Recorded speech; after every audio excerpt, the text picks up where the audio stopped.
Hello everyone and welcome. Today I'm going to be painting this 8-inch wooden round that I got a little while back from Mary G. Thank you, Mary. I'm going to give it 2 coats of this DecoArc chalky black, and then I'm going to try to get some guidelines on it. I'm going to find the center using my center finder. If you guys need more information on all these tools and the process that I go through to get the guidelines, I've got loads of videos. Check the description and click that helpful videos link. If you're just looking for the tools or paint colors that I'm using, scroll down a little bit further in that description. I've got a whole list of the supplies I use in this video. It'll be everything I use will be listed right there and how you can get your hands on your own. Alright, while I finish putting these guidelines on here, I want to give a special shout out to all of my channel members. You guys are rocking it. You are making my channel so much better, and I thank you so much for all of the extra support. Everyone that's sending me gifts for my birthday and off of my Amazon wish list, you guys are so sweet and so kind. I just want to say thank you. Now I want to show you guys these paints I got at Hobby Lobby. I have no idea what made me call out to these paints other than they are every color of every bicycle I had as a child. Anyway, I want to make a fun mandala out of brand new paint colors. I got this metallic champagne, which I've had before and I love it, but it is a super weird consistency. So I'm going to show you my center dot without any additives, and then you know I'm going to put some flow aid in this stuff. Check it out. Let's make a fun and inspiring mandala and have a little fun with this one. It's still my birthday week, you guys. I am having a ball. All right, now I'll be quiet and we'll get to painting.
one that is seeing my big, beautiful, vibrant colors just dissolve into that black background? Do you see that around the edges? You guys, we're gonna have to doctor up these paints. I guess I'm gonna have to recommend using these colors on a white background, but you know what? I'm gonna make it work. Let's get to mixing up some colors.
Alright y'all, let me explain. I'm about to top dot these teardrops. I'm going to be dragging these dots out with my fine line brush instead of my fine tip stylus.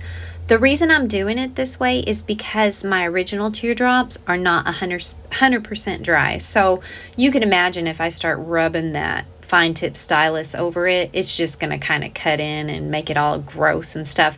I can do it super gently with my fine line brush, and you guys know I'm super impatient, so I can top dot without them being 100% dry. Do it however you choose. I'm actually starting to find out that I'm better at doing this with my fine line brush than I am that stylus, so this may be something you see from me in the future, because look how good these teardrops are coming out. Anyway, let's get back to it and I'll be quiet.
All right, now I'm going to be removing these guidelines. You guys, I totally recommend that you wait until that glitter is completely dry. Honestly, I should have done it before I put the glitter on. I just forgot. Anyway, I'm going to go ahead and just carefully remove my guidelines with this damp cotton swab, just because I have the time to do it and I'm in a little bit of a hurry to get these things done. So I thought, well, while I'm waiting on it to dry, I could go ahead and remove the guidelines. But best case scenario, you should wait until everything is dry.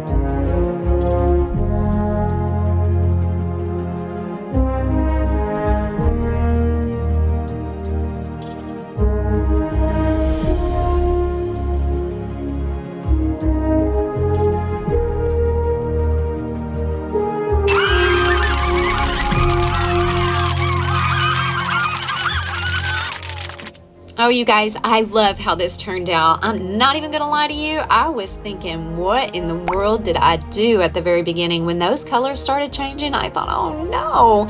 Anyway, I'm really curious to see what that strawberry color will look like on white. I think it would be really pretty. But this is turning out to be probably another favorite. Y'all, I just love mandalas, and I had so much fun doing those swooshes with my fine line brush. I feel like I can do anything with that brush, but I'm so intimidated by the larger sizes. I think I'm just gonna stick with what I know for now, and maybe someday I'll venture out a little bit bigger. All right, you guys, I've left everything I used down in the description. I'm gonna leave a whole playlist of mandalas right here. Go watch them all a bunch of times. Hit that like button, subscribe, and check out channel memberships. Until next time, you guys know what to do. Rock on.